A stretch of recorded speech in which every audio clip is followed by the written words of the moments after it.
नमस्कार, हमारे छत्तीसगढ़ देख रहे हैं आप। मैं हूं आपके साथ भावना त्रिपाठी। रुक करेंगे प्रदेश की तमाम बड़ी खबरों की ओर। सीएम विष्णुदेव साय की अध्यक्षता में मंत्रालय महानदी भवन में राज्य कैबिनेट की बैठक आयोजित की गई। सीएम ने इस बैठक में कई महत्वपूर्ण निर्णय भी लिए। बता दें कि उप सीएम अरुण साव ने मंत्रालय में राज्य कैबिनेट की बैठक के बाद पत्रकार वार्ता को भी संबोधित किया। इसके साथ ही उन्होंने पत्रकार वार्ता में कैबिनेट की बैठक में लिए गए निर्णयों को लेकर भी जानकारी दी। आज विष्णुदेव साय जी के अध्यक्षता में राज्य कैबिनेट की बैठक संपन्न हुई और बैठक में कई महत्वपूर्ण निर्णय लिए गए। उन निर्णयों में पहला निर्णय, जिसका आप सबको बहुत लंबे समय से प्रतीक्षा थी, सुनना चाहते थे, महापौर, नगर पालिका और नगर पंचायत के अध्यक्षों का चुनाव प्रत्यक्ष प्रणाली से करने का निर्णय सरकार ने लिया है। इस संबंध में छत्तीसगढ़ नगर पालिका निगम अधिनियम 1956 संशोधन अध्यादेश 2024 और छत्तीसगढ़ नगर पालिका अधिनियम 1961 संशोधन अध्यादेश 2024 के प्रारूप को अनुमोदन किया गया। यानी अब प्रत्यक्ष प्रणाली से महापौर और नगर पालिका नगर पंचायत अध्यक्षों का चुनाव होगा।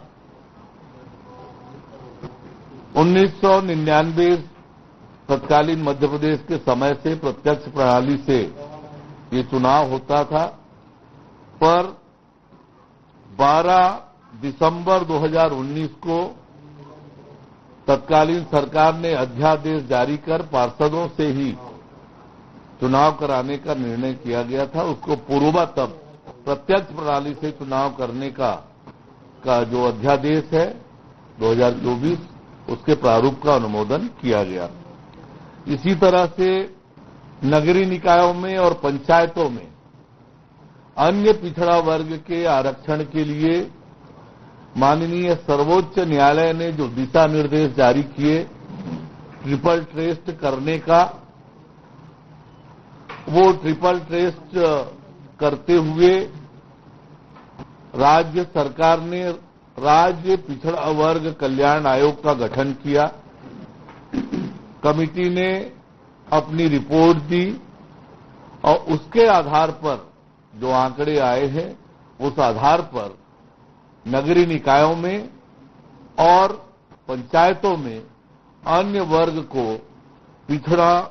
पिछड़ा वर्ग को आरक्षण देने संबंधी विभिन्न धाराओं में जो संशोधन करना है, उसके प्रारूप का भी अनुमोदन किया गया। इसी तरह से मंत्रिपरिषद द्वारा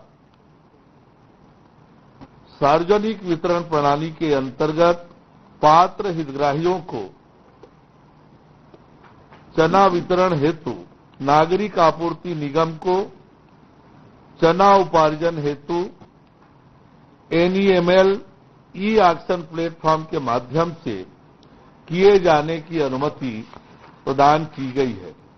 यहां उल्लेख करना यह आवश्यक है कि छत्तीसगढ़ सरकार द्वारा सार्वजनिक वितरण प्रणाली के अंतर्गत राज्य के सभी अनुसूचित विकास खंडों एवं माडा पैकेज क्षेत्र में निवासरत अंत्योदय तथा प्राथमिकता राशन कार्ड धारियों को प्रति माह 5 रुपए किलो की दर से 2 किलो चना प्रदाय किया जाता है। वर्तमान में 30,22,000 परिवार इस योजना से लाभान्वित हो रहे हैं और इसके लिए प्रति वर्ष 72,052 टन चना की जरूरत होती है, जिसके लिए अब नागरिक आपूर्ति निगम को एनईएमएल ई ऑक्शन प्लेटफॉर्म के माध्यम से क्रय करने की अनुमति प्रदान की गई है। एक और बड़ा महत्वपूर्ण निर्णय हमारी सरकार ने लिया है। हमने राज्य में अब पर्यटन को बढ़ावा देने के लिए पर्यटन को उद्योग का दर्जा प्रदान करने का निर्णय लिया गया। इसके माध्यम से जो पर्यटन को बढ़ावा देने से संबंधित काम है, उन कामों में जो हमारी औद्योगिक नीति 2024-30 में रियायतें हैं,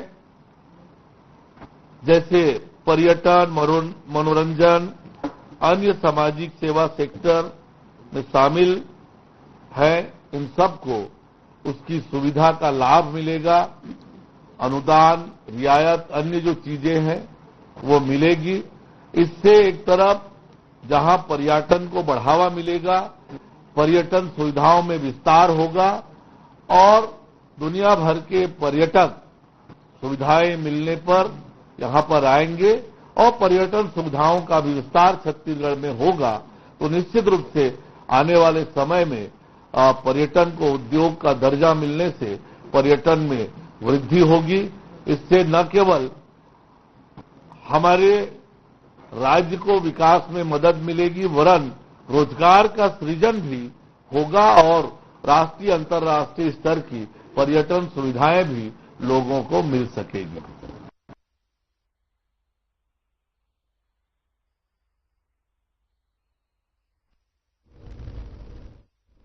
सीएम विष्णुदेव साय ने गौशालाओं को प्रति मवेशी दी जाने वाली अनुदान की राशि 25 रुपए से बढ़ाकर 35 रुपए करने की घोषणा की है।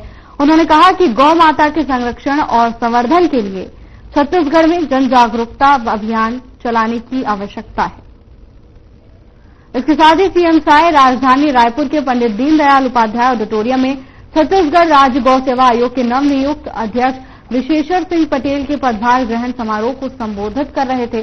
तो वहीं सीएम विष्णुदेव साय ने नई जिम्मेदारी मिलने पर छत्तीसगढ़ राज्य गौ सेवा आयोग के नवनियुक्त अध्यक्ष विशेश्वर पटेल को बधाई और शुभकामनाएं दी।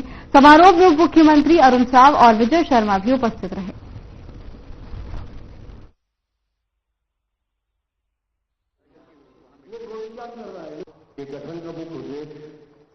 आज हमारे छत्तीसगढ़ गौ सेवा आयोग के नवनियुक्त अध्यक्ष पटेल जी का पदग्रहण समारोह था, जिसमें हम सब लोग शामिल हुए। हमारे मुख्यमंत्री शर्मा जी और भाजपा के छत्तीसगढ़ के संत भी शामिल हुए, हमारी संस्था में शामिल हुए और विशेश्वर पटेल जी पहले भी इस पद को संभालित थे और हमको पूरा विश्वास है कि फिर से उनकी नियुक्ति हुई है।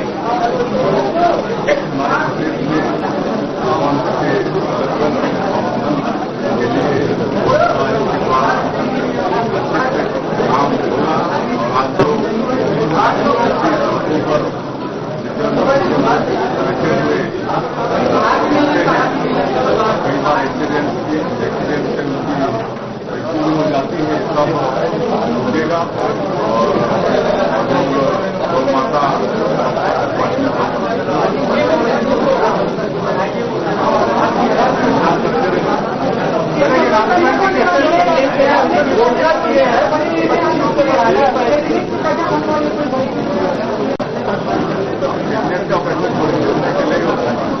गौ उत्पादों को गौशालाओं में बढ़ावा दिया जाए और उन्हें स्वावलंबी बनाया जाए। इस कड़ी में आज के डेट में हमारे टोटल गौशालाओं के 30 गौशालाएं लगभग सभी प्रकार के गौ उत्पाद का उत्पादन कर रही हैं, विक्रय कर रहे हैं और स्वावलंबी बनने की ओर अग्रसर है। सर, जैसे कि अभी विक्रय पशुओं की जो समस्या है, उन समस्याओं के निदान के लिए भी छत्तीसगढ़ राज्य गौ सेवा अथक प्रयास कर रहे हैं। इस कड़ी में हमने पोषण आहार के अलावा चिन्हांकित 65 गौशालाओं को अतिरिक्त शेड के लिए 5 लाख रुपए की राशि दी है, जिसमें लगभग 310 लाख की राशि हमने 65 गौशालाओं को वितरित की है ताकि कम से कम 6,000 से 7,000 गौशालाएं जो कि गोमंतु पशु हैं उन्हें अच्छी तरीके से विस्थापित की जा सके। साथ ही साथ जैसे रात्रिकालीन सड़क दुर्घटनाओं से बचने के लिए जिला के मांगानुसार हम लगातार रेडियम पट्टी के लिए राशि भी प्रदान करते हैं। महोदय, आपके कुशल मार्गदर्शन में और माननीय अध्यक्ष जी के नेतृत्व में हम आपको विश्वास दिलाते हैं कि छत्तीसगढ़ राज्य में पशु संवर्धन संरक्षण के क्षेत्र में हम बेहतर कार्य करेंगे और पूरे भारत में एक नया आयाम स्थापित करेंगे। बहुत बहुत धन्यवाद। गौवंश के चंगुल से मुक्त कराते हैं गौ माता को, गौवंश को, उन्हें भी बहादुरी का पुरस्कार देना चाहिए ताकि दूसरे उनसे प्रेरणा लें, प्रभावित हो और वो भी इस कार्य में लग जाए। निश्चित रूप से ये सब कार्य जब तक एक व्यापक जन जागरण की आधारशिला नहीं रखी जाएगी संभव नहीं हो सकता। यहाँ अपनी तरीके से मैंने अपनी बात रखी है। गठन का मुख्य उद्देश्य कृषि पशुओं का है, ऐसा विश्वास है समस्त गौ। नगरीय निकाय पंचायत चुनाव के लिए बीजेपी की महत्वपूर्ण बैठक हुई। प्रदेश के मुख्यमंत्री विष्णुदेव साय ने बैठक को संबोधित भी किया। उन्होंने सर्वप्रथम रायपुर दक्षिण विधानसभा उपचुनाव की जीत की सभी को बधाई दी। उन्होंने कहा कि कांग्रेस जितने वोट नहीं हासिल कर सकी उससे कई ज्यादा वोट से हमने जीत हासिल की है। ये उपलब्धि ऐतिहासिक है। बीजेपी प्रदेश अध्यक्ष किरण सिंह देव ने बैठक में पहले रायपुर दक्षिण के उपचुनाव में मिली प्रचंड जीत और महाराष्ट्र चुनाव में छत्तीसगढ़ के कार्यकर्ताओं की सफल भूमिका हेतु भी बधाई दी। इसके साथ ही उन्होंने कहा कि जनता भी अब चाहती है कि पंचायत से लेकर पार्लियामेंट तक बीजेपी के प्रतिनिधि नेतृत्व करें। प्रदेश के उप मुख्यमंत्री विजय शर्मा का भी बयान सामने आया। उन्होंने अपने संबोधन में कहा कि प्रधानमंत्री नरेंद्र मोदी का जो विजन है वन नेशन वन इलेक्शन, उसे ध्यान में रखकर मुख्यमंत्री साय के निर्देश पर ये छत्तीसगढ़ में नगरीय निकाय और त्रिस्तरीय पंचायत चुनाव एक साथ होंगे। ये चुनाव बेहद महत्वपूर्ण है।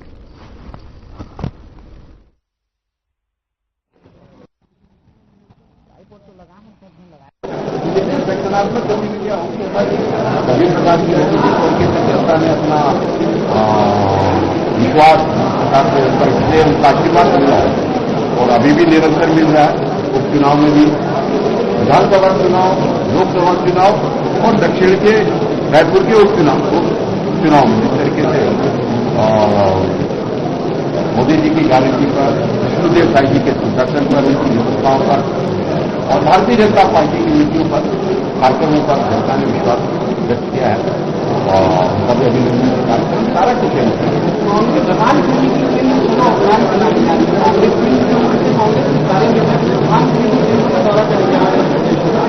उनकी बात वो जाने, भारतीय जनता पार्टी की सरकार है, विष्णुदेव साई जी का सुशासन है, किसी भी प्रकार की धाक नहीं है, सफलता और सभी जो हमने कहा है वो अभियान को केंद्रों में जो 21 क्विंटल धान की खरीदी नहीं होती, 8 क्विंटल से 14 क्विंटल से 15 क्विंटल, लेकिन किसी भी धान केंद्रों में जो 21 क्विंटल धान की खरीदी नहीं हो रही है। बीजेपी, पहले बात तो बीजेपी ये नहीं कहेंगे, कांग्रेस है। अब कांग्रेस जब ये काम व्यवस्थित और सुचारू रूप से चल रहा है, एक तो जगह कहीं छोटा मोटा आया होगा उसको भी व्यवस्थित कर दिया गया है। अगर के संज्ञान में आते निश्चित रूप से भारतीय जनता पार्टी जो कहती है वो करती है। हम किसी भी प्रकार का भारतीय जनता पार्टी की सरकार के प्रति और सभी का विश्वास है, भ्रम का वातावरण तैयार करना ये कांग्रेस का पहला काम है, चाहे वो चुनाव का हो या जहां वो विपक्ष में रहते हैं। मिल जाएगा, घोषणा होनी है, मिल जाएगी और जिले स्तर पर भी इसका काम कर रहा है। प्रत्येक जिले में जो हमारे सभी जिलों से अच्छा, सदस्यता अभियान को लेकर बहुत सारे लोगों ने अच्छा परफॉर्मेंस दिया है, काफी सदस्य बनाए हैं, तो संगठन की प्रक्रिया चल रही है। दायित्व में क्या मौका मिलेगा ऐसे लोगों को जिन्होंने बेहतर परफॉर्मेंस दिया? देखिए, क्राइटेरिया है संगठन में। भारतीय जनता पार्टी में भारतीय जनता पार्टी के संगठनात्मक कार्यक्रमों अपना संपूर्ण देना, समय से लेकर अपने पूरी गतिविधियों में अपने आप की महत्वपूर्ण भूमिका का निर्वहन करने वाले सभी ऐसे पदाधिकारी कार्यकर्ताओं का दृष्टिकोणियों का सम्मान का भी विषय है और उसमें लक्ष्य दिया गया था। तो सभी के लिए हमारे जिले स्तर पर कुछ सम्मान के कार्यक्रम हो, हमारे राष्ट्रीय स्तर पर सम्मान के कार्यक्रम कैटेगरीज वाइज है और उसी तरीके से और क्षमता की दृष्टि से भारतीय जनता पार्टी के कार्यक्रम को, हमारे विचारों को और नीचे तक पहुंचाने में जितनी भी महत्वपूर्ण भूमिका रहती है समय समय पर हम निश्चित रूप से भारतीय जनता पार्टी को काम करेंगे। सर, इस बार ये कार्यक्रम में केंद्रीय गृह मंत्री अमित शाह भी हाँ, उसका कार्यक्रम विषय के जो अभी पूरी जानकारी संपूर्ण आएगी, लेकिन उसका मैंने हमेशा कहा है आदरणीय प्रधानमंत्री जी का, आदरणीय गृह मंत्री जी का, हमारे राष्ट्रीय यहाँ की डेवलपमेंट को लेकर और सभी प्रकार के कार्यक्रमों में उनकी रुचि रहती है। बहुत समय निश्चित रूप से कार्यक्रम बदल जाते हैं, मिल जाएगा, घोषणा होनी है, मिल जाएगी और जिले स्तर पर भी इसका काम चल रहा है। प्रत्येक जिले से दो हमारे सभी जिलों से दो। अच्छा, सदस्यता अभियान को लेकर बहुत सारे लोगों ने अच्छा परफॉर्मेंस दिया है, काफी सदस्य बनाए हैं, तो संगठन की प्रक्रिया चल रही है। दायित्व में क्या मौका मिलेगा ऐसे लोगों को जिन्होंने बेहतर परफॉर्मेंस दिया है? देखिए, क्राइटेरिया है संगठन में। भारतीय जनता पार्टी में भारतीय जनता पार्टी के संगठनात्मक कार्यक्रमों अपना संपूर्ण देना, समय से लेकर अपने पूरी गतिविधियों में अपने आप की महत्वपूर्ण भूमिका का निर्वहन करने वाले सभी ऐसे पदाधिकारी कार्यकर्ताओं का सम्मान का भी विषय है और उसमें लक्ष्य दिया गया था। तो सभी के लिए हमारे जिले स्तर पर कुछ सम्मान के कार्यक्रम हो, हमारे राष्ट्रीय स्तर पर सम्मान के कार्यक्रम कैटेगरीज वाइज है और उसी तरीके से और क्षमता की दृष्टि से भारतीय जनता पार्टी के कार्यक्रम को, हमारे विचारों को और नीचे तक पहुंचाने में जितनी भी महत्वपूर्ण भूमिका रहती है समय समय पर हम निश्चित रूप से भारतीय जनता पार्टी को काम करेंगे। सर, इस बार ये कार्यक्रम में केंद्रीय गृह मंत्री अमित शाह भी हाँ, उसका कार्यक्रम विषय के जो अभी पूरी जानकारी संपूर्ण आएगी, लेकिन उसका मैंने हमेशा कहा है आदरणीय प्रधानमंत्री जी का, आदरणीय गृह मंत्री जी का, हमारे राष्ट्रीय यहाँ की डेवलपमेंट को लेकर और सभी प्रकार के कार्यक्रमों में उनकी रुचि रहती है। बहुत समय निश्चित रूप से कार्यक्रम बदल जाते हैं, संविधान खतरे में पड़ जाएगा। जनता भी झूठे अफवाहों से, भ्रम के वातावरण से ऊपर आश्चर्य चुनाव को लेकर भी चर्चा हुई है। ये विषय विचार से अपने संगठन को इस तरीके से और दायित्वों के साथ निर्धारण किया गया है। आदरणीय हमारे प्रदेश मुख्यमंत्री भूपेन्द्र बघेल और नगरीय विकास के कार्यकर्ताओं और गौरव सिंह कृषि पंचायत की बैठक है और इनका हुई है, ये जिले तक आ गया है। लोकल इसका काम आज चुनाव आयोग ने कर लिया है और चुनाव की तैयारी में भारतीय जनता पार्टी जुट गई है। संभागवार बैठकें हो रही है, कल 3 संभागों की बैठक हुई थी, आज 2 संभागों की बैठक। संभागवार बैठकों में हम हमारी रणनीति क्या रहेगी और किस ढंग से मंच से लेकर प्रधानमंत्री तक भारतीय जनता पार्टी के कार्यकर्ता रहे, इस रणनीति पर काम किया जा रहा है और जितनी जिम्मेदारी से भारतीय जनता पार्टी विधानसभा का चुनाव लड़ी, लोकसभा का चुनाव लड़ी और जनता का भरपूर आशीर्वाद मिला, उतनी ही जिम्मेदारी से और उतने ही मेहनत से त्रिस्तरीय पंचायत चुनाव और नगरीय निकाय का चुनाव लड़ेगी और पूरा विश्वास है कि जो विष्णु देव जी की शासन की सरकार ने 1 साल में काम किया है। आप दक्षिण के चुनाव में देख सकते हैं कि जैसा जनादेश मिला वैसा ही जनादेश भारतीय जनता पार्टी को इन दोनों चुनाव में भी मिलेगा। तेलंगाना का मुद्दा जहाँ पर हम सब मिलकर कोशिश थे उनके साथ मछलियों का मुठभेड़ हुआ था, वहाँ पर 7 व्यक्ति ढेर हुए हैं। ये छत्तीसगढ़ में हमारे जवानों के पराक्रम के कारण जब ये छत्तीसगढ़ से पलायन कर रहे हैं, उनका आगे और अन्य स्थानों पर जा रहे हैं, वहाँ पर भी पूरी तैयारी है अब ऐसा नहीं होगा। और इसमें विशेष बात यह है कि सबसे आह्वान है कि मुख्य धारा में जुड़े, आगे आकर के उन्नति करें, जीवन में अमित शाह जी का दौरा होने वाला है। अमित शाह जी का दौरा 13 तारीख को जो आएंगे और मतलब यहाँ पे कलर ऐसा उनको मिला है और उसके साथ साथ अन्य उनके कार्यक्रम है तो बस्तर ओलंपिक तो एक रात को प्रधानमंत्री को देखेंगे।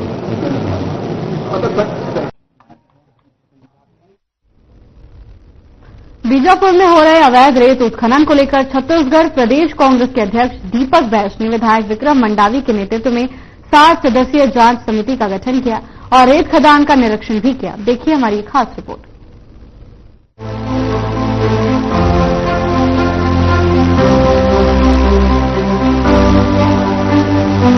बीजापुर में हो रहे अवैध रेत उत्खनन को लेकर छत्तीसगढ़ प्रदेश कांग्रेस के अध्यक्ष दीपक बैस ने विधायक विक्रम मंडावी के नेतृत्व में 7 सदस्यीय जांच समिति का गठन किया और साथ ही रेत खदान का निरीक्षण भी किया।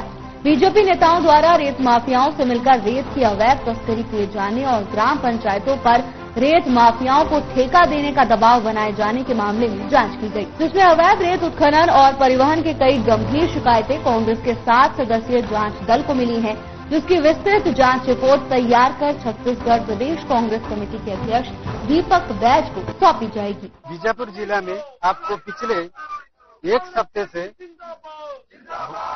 सोशल मीडिया और मीडिया के माध्यम से एक रेत तस्करी मामले को लेकर एक हफ्ते से चलता आ रहा है, जिस मामले को लेकर कांग्रेस के प्रदेश अध्यक्ष दीपक बैज के नेतृत्व में बीजापुर जिला में रेती तस्करी मामले को लेकर 8 सदस्यीय दलों की गठन किया गया है, जिसको लेकर आज वो जांच टीम जितने भी रेत भंडारण किया गया उन जगह में पहुंचा है और उसके बाद उन भंडारों में पहुंचकर उनकी जांच की गई। जांच के बाद अब मेरे पीछे देख पा रहे हैं ये पूरे टीम विधायक विक्रम शाह मंडावी के समेत पूरे सदस्य इस वक्त तारलागुड़ा, ये वन विभाग का तारलागुड़ा का चौक नाका है, जिस पर इस वक्त चक्का जाम लगभग 1 घंटे से चक्का जाम किया हुआ है। 1 घंटे से चक्का जाम कर शासन पर बैठे अधिकारियों और बीजेपी नेताओं पर आरोप लगा रहे हैं कि जो रेत तस्करी चल रही है ये बीजेपी नेताओं के संरक्षण में की जा रही। इस प्रकार विधायक विक्रम शाह मंडावी का कहना है, क्या कुछ आगे कहना है, इससे बातचीत करते हैं। हमारे साथ बीजापुर क्षेत्रीय विधायक विक्रम शाह मंडावी जुड़े हुए हैं, उससे बातचीत करते हैं। सर, किस मामले को लेकर आज चक्का जाम कर रहे हैं?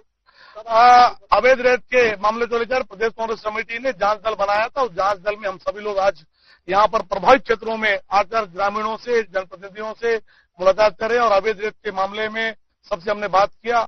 और एक बड़ा बात, चौंकाने वाली बात यहाँ सामने आई है, इस पूरे अवैध जो रेत तस्कर हो रहा है उसमें भाजपा नेताओं के संरक्षण में उनकी बड़ी भूमिका यहाँ पर है। उनके संरक्षण में अवैध रेत तस्कर किया जा रहा है और जिस तरीके से प्रशासन की भूमिका यहाँ पर, चाहे वन विभाग हो, चाहे पुलिस विभाग हो, चाहे खनिज विभाग हो, उनकी भी कहीं न कहीं भूमिका संदिग्ध नजर आ रही है। सबके संरक्षण में बड़े पैमाने पर यहाँ रेत का तस्कर किया जा रहा है। और आज हम जब यहाँ जिम्मेदार अधिकारी से अपनी बात रखना चाहते थे, कोई भी जिम्मेदार अधिकारी आज यहाँ पर सम्मिलित नहीं है, उसके विरोध में हम यहाँ पर एक धरना प्रदर्शन चक्का जाम किए हैं। और उनके सामने हम मांग करते हैं सरकार से, प्रशासन से, कि जो भी रेत तस्कर में सम्मिलित है उनके ऊपर कड़ी कार्रवाई की जाए और जो परिवहन हो रहा है, अवैध रेत परिवहन, वो बंद हो, जिम्मेदारों पर कार्रवाई हो। तो ये हमारी प्रमुख मांगे हैं। जिस प्रकार आप सुन रहे थे विधायक विक्रम शाह मंडावी ने जिस प्रकार बता रहे हैं कि जितने भी विभाग, वन विभाग, खनिज विभाग के और बड़े अधिकारी। फिलहाल के लिए बस इतना ही। जल्द हाजिर होंगे नई अपडेट्स के साथ। नमस्कार।